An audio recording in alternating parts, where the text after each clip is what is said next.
ready. We're prepared. Do not give in to fear. We are fearless. This is not the time to be afraid. This is a time to stand up and fight back and to resist any temptation for them to divide us. We're in this together. The rule of law is on our side.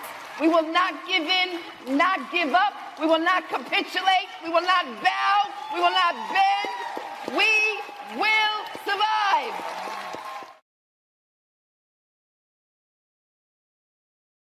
I was telling you about the Justice Department yesterday. They fired Maureen Comey. Oh, that's James Comey's daughter, by the way, from the United States Attorney's Office. This is a very petty administration. She got fired from the office for the Southern District of New York, where she led the prosecution of Sean Diddy Combs. I'm sure that has something to do with it. She also was a prosecutor on the Ghislaine Maxwell case as well. So I'm sure that's kind of connected. It's kind of connected, but he's been firing people getting fired. The Senate also approved federal judge nomination. We talked about Emil Bove this week. They approved his nomination to the federal judiciary, which will then set him up to be on the Supreme Court. Oh, gosh.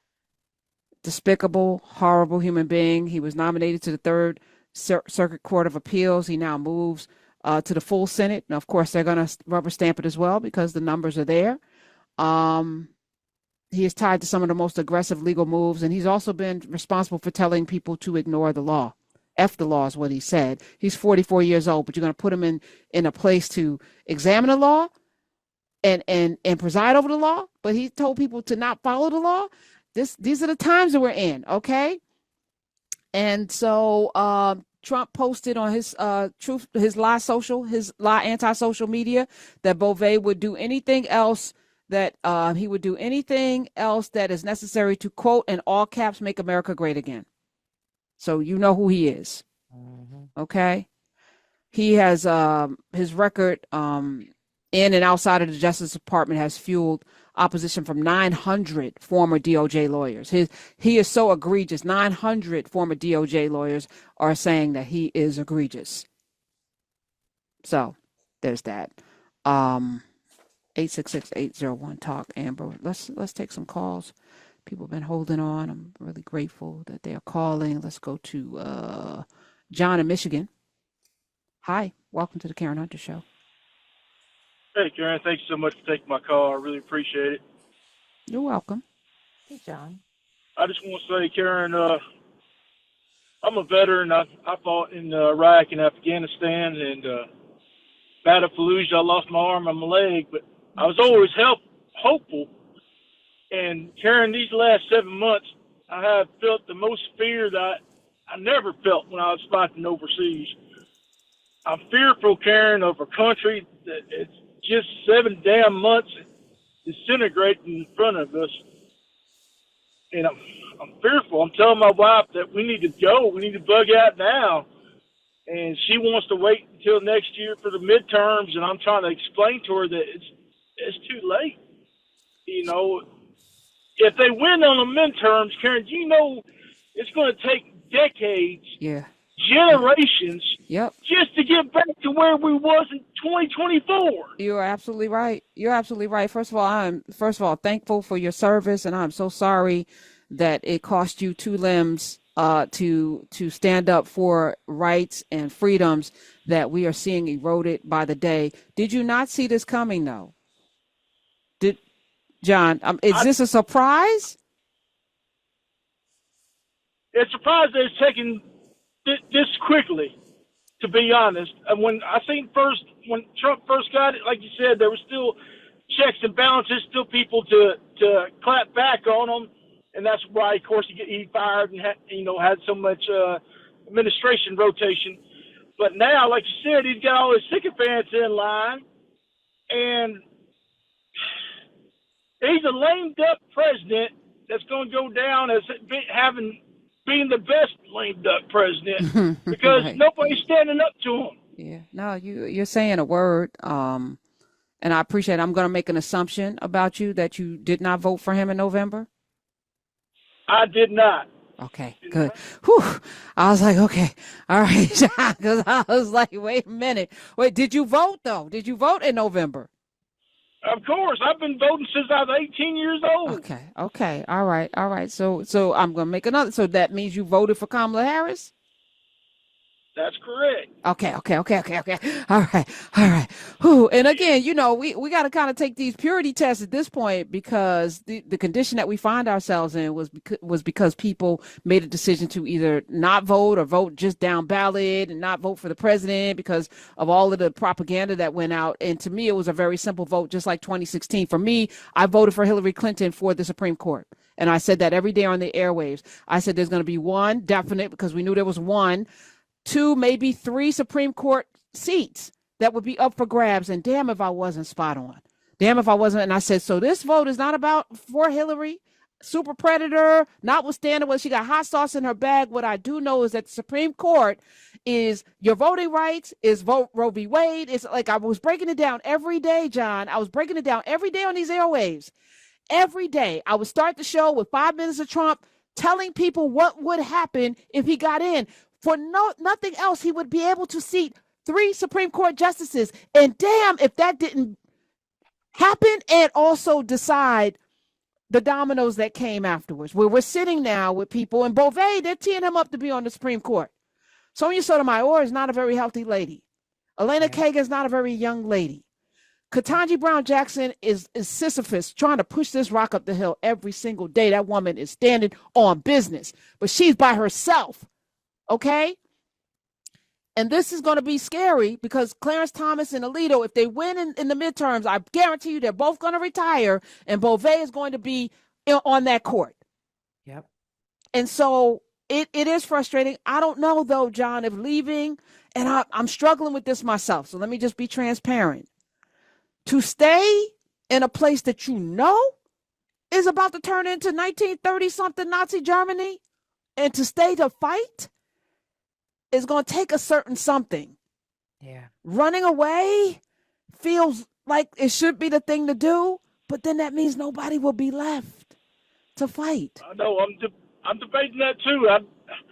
But like you said, when you say you stand in your business, my daddy says when you do that, make sure you're not standing shit.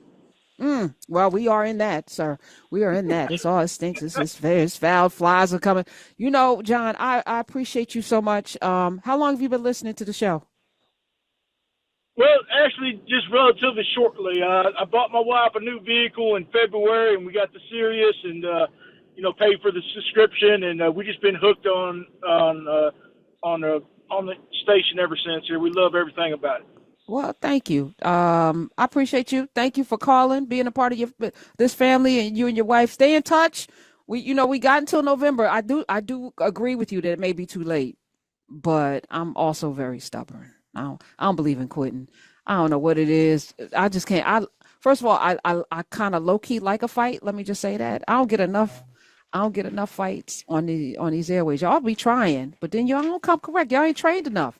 Y'all ain't trained enough, though. Y'all be coming there trying to fight me, and I'm like, this ain't even fair. So I don't even put up the effort. Like this is going to show people what they're really made of. Are you really about this life, or are you about running your mouth?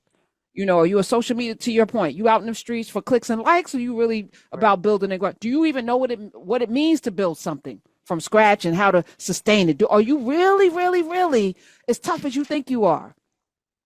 We're about to find out. To find out. John lost a leg and an arm. All right. Yeah. I don't want anybody to lose anything, but that man put his life on the line. Are you willing to do that? For this country. And he's talking Correct. This is wild, Amber. This is so wild. Yeah, I'm on the fence about the leaving as well. I'm in my group chats are group chatting about it. I think it's a worthy conversation. I believe in staying ready to your t-shirt slogan. So, I think you have to at least be willing to engage in a discussion because, there may not be a thing to stay for. But I'm similar to you. I'm like, I don't really want to have to go. I don't want to have to go. So and you're not going to make me leave, right? Yeah, y'all not about to just make me go, so like, yeah, I kind of have a little bit of that too, but I like you also can appreciate a fight. So Well, we could fight from afar, We maybe. could, I don't know. maybe. You know, No. as I'm thinking though, right? Because the African nations, I feel like, are very vulnerable, particularly Traore's, Yeah. Burkina Faso, and other places that have the audacity to say, no, you can't come rape, pillage, and do whatever you want. No, we have agency. No, you're gonna have to pay a fair market price for this chocolate and this gold and these diamonds and these minerals. You're gonna have to come in. Oh, no, we taking the land back. So I feel like there's machinations going on where they're going to deal with them the way they dealt with Gaddafi. Yep. Because Gaddafi was dealt with. He had the audacity to say, we're not even going to use the dollar. They said, what? And he had because they had the oil and Right. we're going to have an African Union and we're not going to use the dollar. We're not going What? to And engage we're with going to that say, at all. and Exactly. we're going to say it publicly. See, this Yeah. is, oh my God. I was like, just do it. Don't telegraph, just do it. And he could have just done it. But when he came here, remember that UN session when he came here and stayed, I think in Jersey or New York, and he had his tents. It was like Mansa Musa coming through. He had all of his people. He just kind of commandeered the whole situation. It was a display of wealth and power. I said, sir, what are you doing? Mansa Musa started that thing made the transatlantic slave trade, made Portugal go, what's going on? Let's dip our asses into Africa. Something's going on there. At some point, and it goes for this conversation we were having about debt with Dr. Soares as well. Like there's a need to tell people that you are valuable and you're worthy. So because you don't feel it. We do the outward thing, and we gotta clap back and I'm gonna let you know I got words. I'm educated. I'm smart. You can't call me stupid. I don't speak. Right. Instead of just like, okay, Okay. I heard you. Fold your arms. And We just got to do a better job of being selective. And honestly, like, it's a weak person to select the person you can be. Like, there's a lot of us that could be using our energy for just better things. We're just uncomfortable to stand in those spaces, and that's and this is the time. This is the time to stand in the uncomfortable spaces. This is the time to push back in the ways that you are second guessing yourself. Like, the arguing and the bickering in the places where you can win, like that means somebody below you should do it. I used to work for a leader who used to, say, like, if I if I can do it, the question is like, why do I have you? And in addition to that, I should be doing what only I can do. So that means if there's someone else who can, why is that the thing I'm working on? And I do think that, like, we could benefit from a little bit of that mindset as well. Like, if it's something everybody could do, why am I focused right there? Anybody can hop on the internet and say some words. Right. Let me put my energy somewhere where I'm going to have some meaningful impact, where the field is not crowded, where there's going to be some movement, where there's some opportunity and some usefulness, with what I'm doing with my skills. And so I think it would behoove us to, like, reevaluate, like, how we're spending our energy. And maybe you need to be a little nervous when you get loud. It might be beneficial versus what it is right now. Amber Cabral is here. Humaning Well is the podcast. Say More About That is the book. We're ready. We're prepared. Do not give in to fear. We are fearless. This is not the time to be afraid. This is a time to stand up and fight back and to resist any temptation for them to divide us. We're in this together. The rule of law is on our side. We will not give in, not give up. We will not capitulate. We will not bow. We will not beg.